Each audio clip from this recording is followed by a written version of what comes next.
Well, it's been about 2 months since I made a video. I just want to say thank you to all the new subscribers. We're over 5,000 subscribers now to the channel. It's quite an amazing achievement. And thank you very much for that. Thank you for the continued messages and support. The reason I haven't made any videos, as you know, is I was arrested in Aberdeen about 2 months ago, and they tried getting me remanded, and they hit me with bail conditions that would make North Korea pretty jealous. So it really means I'm limited to what I can say and do. And if you knew the reasons why I got arrested that day, you would understand why I'm not venturing outside with a camera. But yeah, the bail conditions are a sore point, and they really limit what I can do, and not only for my YouTube channel, but other parts of my business too. They restrict everything really, and the loss of earnings from them bail conditions is worrying. Now let's not forget they've got £15,000 worth of my equipment, £15,000 worth of my filming and camera equipment. So having that equipment seized, and with the bail conditions, it's been a tough few months. As you know, I had a solicitor, had a crowdfunder going, got a solicitor who I thought was top notch, but he never turned up to court that day when I was remanded, or he didn't, as far as I'm led to believe, he didn't direct an agent to act on my behalf. Now this came from the duty solicitor that I was speaking to that day. The duty solicitor also told me that this solicitor has previous for this. He does this all the time, leaves his clients in the cells for duty solicitors to pick up, and he said a few other things about him. So this duty solicitor represented me that day, and he informed me that my solicitor hadn't turned up or contacted an agent to act on my behalf. The duty solicitor also told me at the same time that I was on petition and that I would be remanded regardless, because the PF were appealing my bail. Now, combining all of that with my solicitor not turning up, I really didn't know what to do. It was, it wasn't a great time in my life, I'm not going to lie. And the duty solicitor then told me that the PF owed him a favour and he would go and speak to him. Now, I'm not sure what kind of favours they do for each other, but that's what he told me. So when I got brought up to the court from the cells, it became apparent that he had struck a deal or done a favour with the PF, and the appeal on my bail was removed and I was granted bail. However, I was hit with, as I say, bail conditions that would make North Korea quite jealous. So thereafter I got out and I went and spoke to my original solicitor, the solicitor that's paid for by you guys crowdfunding it. Now he was quite adamant. He tried to make contact with the duty solicitor.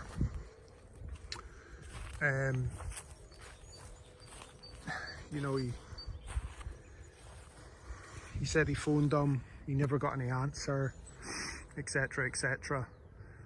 And that solicitor that you guys paid for started coming up with a bit of a plan to get my bail conditions appealed. He said it could happen, told me how it could be done. However, I was bit unsure whether he was actually being honest with me with regards to the phone call to the duty solicitor. So I decided, after speaking to some family and some colleagues, to not go with him.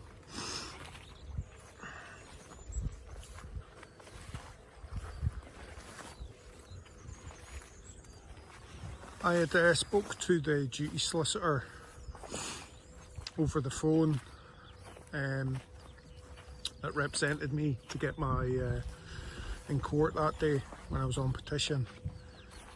Now, when he called, I had him on a loudspeaker, so I wasn't the only one listening to the conversation, so we could establish if it was the right move or not to go with him. Now, we spoke for ages, and you know, my main concern was getting the bail conditions removed, as you know, I've got a right to work and these bail conditions are in direct conflict with that, you know, under Article 8 of the Human Rights Act. So what he said to me over the phone was, yep, okay, we'll need to wait 15 days for that appeal, and then we can get them appealed. So I was like, fine. He also spoke about getting my £15,000 worth of filming and camera equipment back. So I was quite pleased with what I was hearing. It seemed positive. It seemed like we might make progress. However, that was short-lived, and a month passed since that initial phone call with this new solicitor, and the bail still wasn't appealed. There was no sign of getting my equipment back. I had to send him the equipment list, that basically a massive inventory of all my equipment that's been taken, where it was taken, etc, etc. As I say, a month had passed, and I phoned him, and he came out with something new. He said we couldn't appeal the bail conditions as we needed this, that and another thing to happen. We needed material change.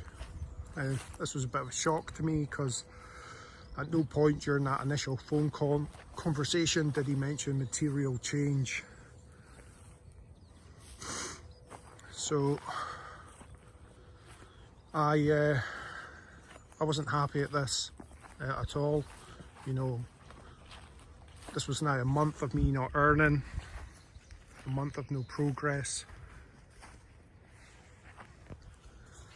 So after speaking to colleagues and family members, we started looking at another solicitor that would actually do something and actually start representing me, and not telling me what I want to hear over the phone to get my business, or to get the legal aid business in this on this one. So I found another one local to me, Dundee. Again, after speaking with family, and the last thing we want to do is keep on changing solicitors. So we spoke to them, explained the situation, said that we weren't going to move unless you were going to take action and follow my instructions, basically. So they said they would get the legal aid transferred over to them. And 3 requests have been put in for legal aid transfer. All 3 have been denied. So the solicitor that I'm trying to get it removed from keeps on objecting to it. So I'm in a sticky place right now. Basically, I've had no progress with my case. A solicitor told me over the phone he would do certain things. He never done them things. So I went to change solicitor to get a solicitor that would, and he's put objections into the transfer. So I'm kind of stuck for this moment in time. It's now been 2 months since I was arrested and up on petition in Aberdeen, and I'm no further forward into getting the bail conditions removed or getting my equipment back. You know, it's very telling, these bail conditions. It's just a telling sign of where Scotland is today with regards to freedom of the press. You know, you don't have to look far to see what's going on in Scotland right now. So it's a little bit worrying. Anybody that's not worried by what's going on right now, you know, maybe should be. Because you can't have a government censoring press, censoring civilians who document matters of public interest. So we'll just have to wait and see what happens. But yeah, to summarise, really, I'm no further forward with regards to getting my equipment back or getting the bail conditions removed. I'm looking at moving to a third solicitor. This is through Legal Aid, and the second solicitor has objected to it, and the Legal Aid board are taking his side. So I've wrote to the Legal Aid board and put my case over, and hopefully we'll hear something back next week. You know, but as I said, it has great impact on me. Not only do I publish my work on my YouTube channel, Man in the High Castle, I have a business that's all linked, and we can't work with these bail conditions in place. You know, I could go out and spend another £2,000 on £2,000 to £3,000 on more equipment, but going by how I was arrested in Aberdeen that day, I don't want to risk it. I've been advised that to lie low, that a certain organisation are out to get me, and that came from a solicitor. So I have took that advice and I have lay low, but you know, as I spoke about, I've got a right to work under Article 8 of the Human Rights Act, and this bail conditions is impeding that. And I do believe if Police Scotland see me out and about with a camera, regardless of what I'm filming, they will arrest me. Going by the evidence that I have before me and what has happened to me over the last couple of months.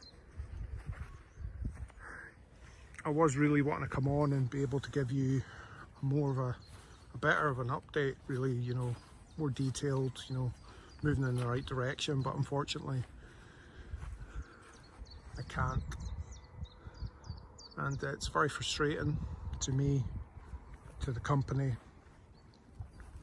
but there's really nothing I can do at this moment in time. I'm potentially going to have to look at going private again with a solicitor to try and get these bail conditions removed. You know, given that all the evidence is online on my channel relating to most of the charges anyway.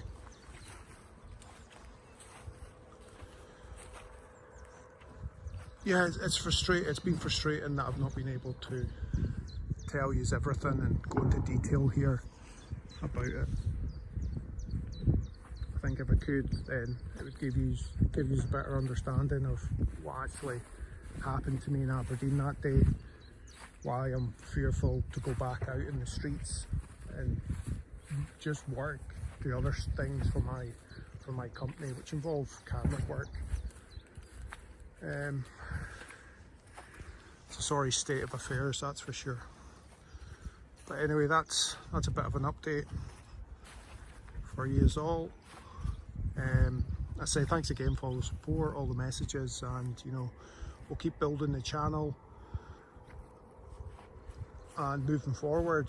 You know, I've been sent videos here, there, from people that have been out filming, and it's not something I would normally do, is showcase other people's work, but you know, I think given my current situation, it's always good to keep new content coming onto the channel every other month, for now anyway.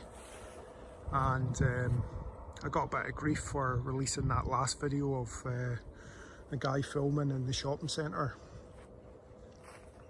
from people saying that it's, you know, I shouldn't be putting that rubbish on my channel, blah blah blah.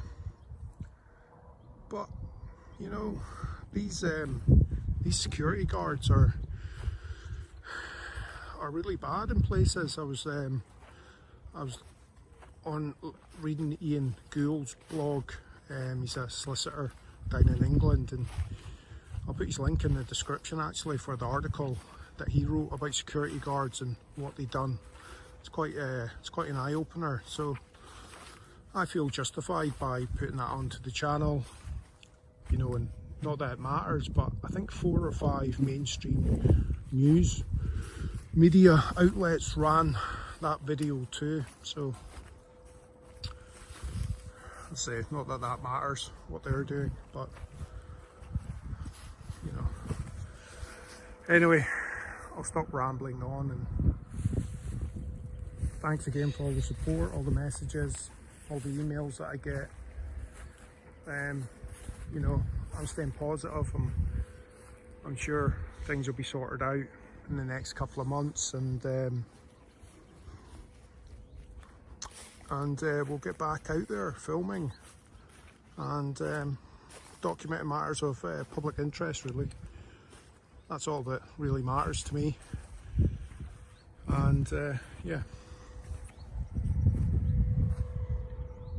cheers.